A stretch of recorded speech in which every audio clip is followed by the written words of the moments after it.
Matapos mag-I do ng Aldab sa Calicetti last Saturday, kamusta na kaya ang buhay mag-asawa ni na Mr.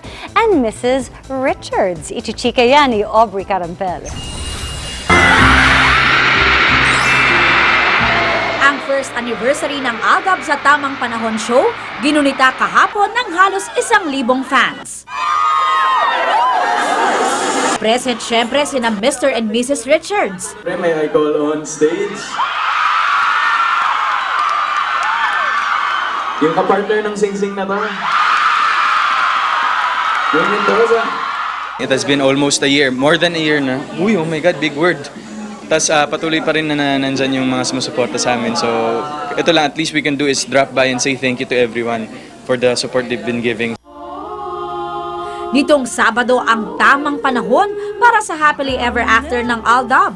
Full force sa kasal sina Daddy Dodong, Lola Baba at ang tatlong lola. Naudlot pa ang pinaka-aantay na kiss ng newlyweds nang himatayin si Lola ni Dora.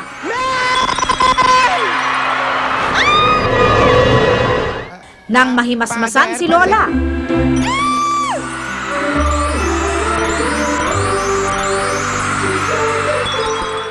Kanina, ipinagluto ni Maine ang kanyang mister. Paborito daw ito ni Alden, sabi ni Lola Baba. Tahanan. Ayan. Naku, sigurado ko magugustuhan ito ni Alden. Pagdating ni Alden, Alam mo, welcome. Ayan, ikaw naman. nang tikman ni Tisoy ang chop suey, Ang sarap naman itong putsero. Hindi po chero yan, Alden. Gising-gising. Wow, nakapit. bit-bit ni na Lola ni Dora at ni Dora ang mga regalo sa kasalan ng bisitahin ng mag-asawa. Sabi namin, kung gusto po talaga nilang magbigay, yung mga gamit na lang po at saka yung may ipapadala natin sa mga nasalanta po ng Bagyong Lawin.